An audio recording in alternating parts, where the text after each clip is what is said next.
22대 국회가 3주차에 접어들었습니다. 하지만 여야 원구성 협상은 여전히 평행선을 달리고 있습니다. 오늘 이 시간 이해식 더불어민주당 수석대변인과 원구성 협상부터 민주당 내 현안까지 자세한 얘기 나눠보겠습니다. 안녕하세요. 네, 안녕하세요. 네, 자 여야 원내대표의 원구성 협상 어제도 결렬이 됐습니다. 진전을 좀처럼 찾아보기가 어려운데 어떻게 어디서부터 조율을 해야 된다고 보십니까?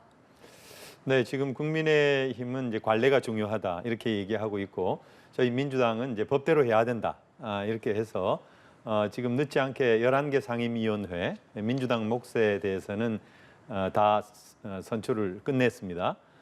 지금 이제 나머지 7개가 문제인데 지금 국민의힘에서는 사실 뭐 관례 얘기를 하면서 계속 기존의 입장을 바꾸지 않고 있는데요.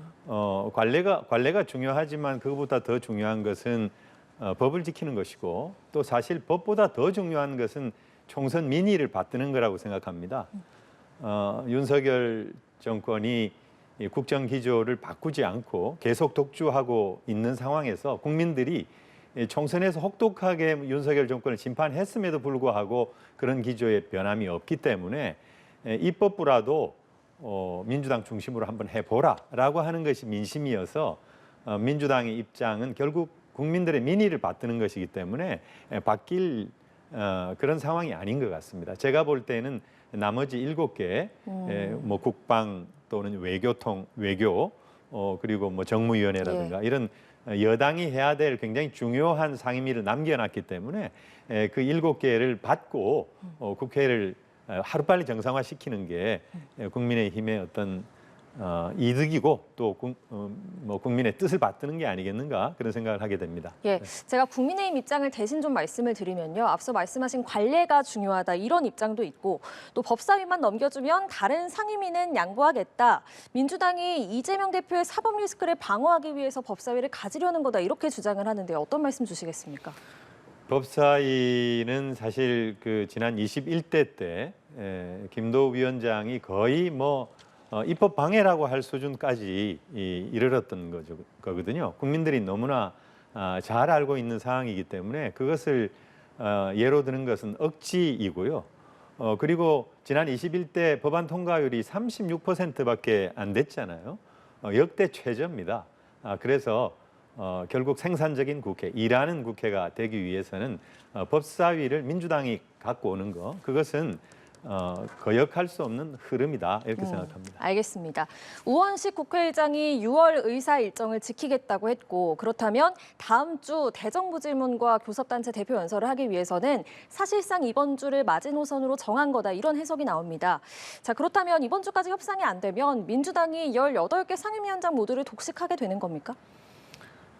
네, 그렇게 봐야 될 겁니다. 정희 국민의힘이 타협하고 절충하는 그런 대화의 장으로 나오지 않고 계속 지금 기조를 계속한다고 하면 민주당으로서는 부담이 다소 있겠지만은 18개 상임위원회를 다 민주당 위주로 위원장을 선출하고 국회 일정을 시작할 수밖에 없을 거다는 거고요. 우원식 국회의장도 6월 안에는 상임위 그 위원장 다 뽑고 원구성을 마쳐야 된다. 이런 의지가 확고부동하기 때문에 그렇게 될 것으로 보고 있습니다. 다만 이제 지난 문재인 정부 때 21대 국회죠. 저희 민주당이 18개 상임위원회를 다 독식했던 적이 있는데 그때는 여당이었습니다. 행정 권력과 함께 입법부 권력까지 다 가져가느냐. 그렇게 해서 국민들의 비판이 있었고 역풍이 불었다면 지금은 민주당이 야당이기 때문에 완전히 상황이 다르고 헌정사상 처음으로 야당이 단독 과반을 지금 하고 있습니다. 근데 그런 측면에서 보면 국민의힘이 좀 현실적인 판단을 하고 선택을 해야 될 때다 이렇게 생각합니다. 독식하는 것에 대한 부담은 있지만 협상이 안 되면 그렇게 할 수밖에 없다. 그렇습니다. 자 국민의힘이 우원식 국회의장과 민주당이 11개 상임위원장을 단독 선출한 것과 관련해서 의원 108명 전원 명의로 헌법재판소에 권한쟁의 심판을 청구한다고 밝혔습니다. 이에 대해서는 어떻게 생각하세요? 대한민국은 삼권 분립 체제인데 입법부에서 의원들 간의 타협과 절충으로 문제를 해결하지 못하고 다른 헌법기관에 의존하는 것, 특히 사법부에 의존하는 것은 너무나 못난 일이고 부끄러운 일이라고 생각을 합니다. 그래서 좀 어려운 길이지만은 서로 대화하고 타협해서 이 문제를 풀어가야 한다 이렇게 생각을 하고요. 그리고 국민의힘은 사실 집권 여당입니다. 집권 여당인데 다소 조금 손해가 난다 그래가지고 계속 이렇게 침대 축구 하듯이 시간을 끄는 거 이것은 국민의힘에도 유리하지가 않고 결국 또 그 피해는 국민 몫이다. 이렇게 생각됩니다. 예, 알겠습니다. 자, 민주당 내 현안도 짚어보겠습니다. 민주당이 대선에 출마하려는 당대표의 사퇴 시한에 예외를 두는 당원 개정을 확정을 했습니다. 이를 두고 이재명 대표의 연임과 대권 도전을 위한 맞춤형 개정 아니냐 이런 지적이 꾸준히 있어 왔는데요. 어떤 말씀 주시겠어요? 뭐 그렇지는 않습니다. 사실 이 당헌 개정을 하지 않고 가더라도 이재명 대표가 연임을 한다고 하면 연임하는 데 문제가 없고 그리고 대권 도전을 한다고 하면 도전을 하는데도 사실 아무런 문제가 없습니다. 그러나 이 당헌 25조 이 당대표나 최고위원이 대통령 후보에 출마를 하려면 1년 전에 사퇴를 해야 되는데 예외 규정이 없어요. 예. 근데 국민의힘에는 예외 규정이 있습니다.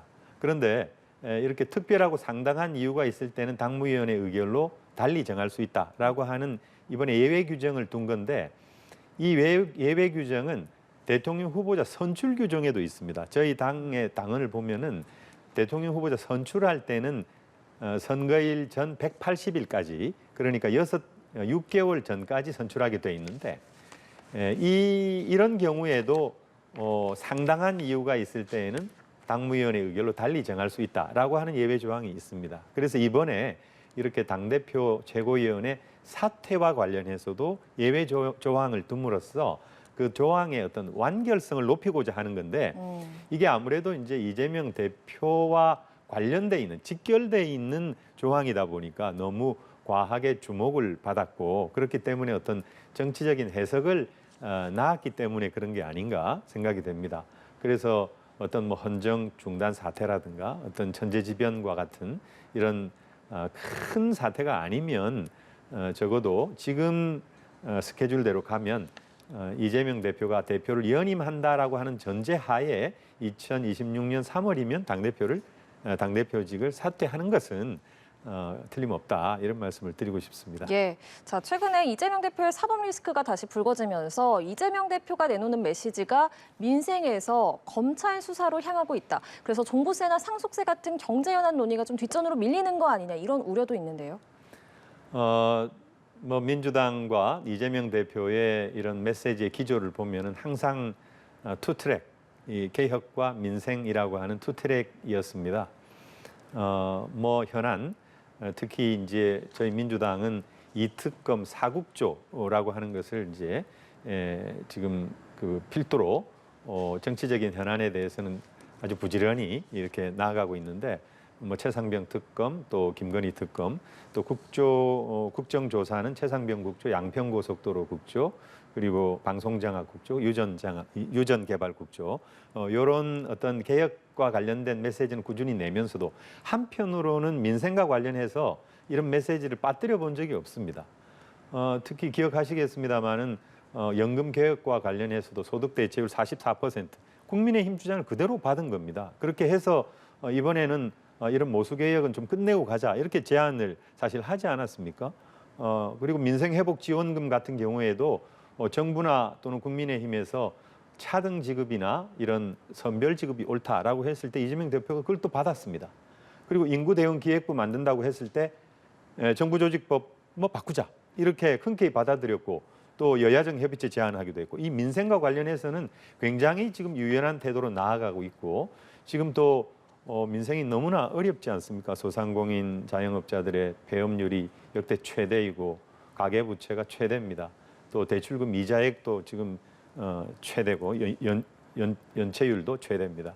이런 상황에서 이 소득은 그대로인데 물가는 오르고 이자 부담은 증가하고 이러니까 국민들의 삶 자체가 지금 계속 후퇴하고 있단 말이죠. 이런 상황에서 저희 민주당과 이재명 대표의 메시지에 이런 민생 이슈를 빠뜨릴 수가 없죠.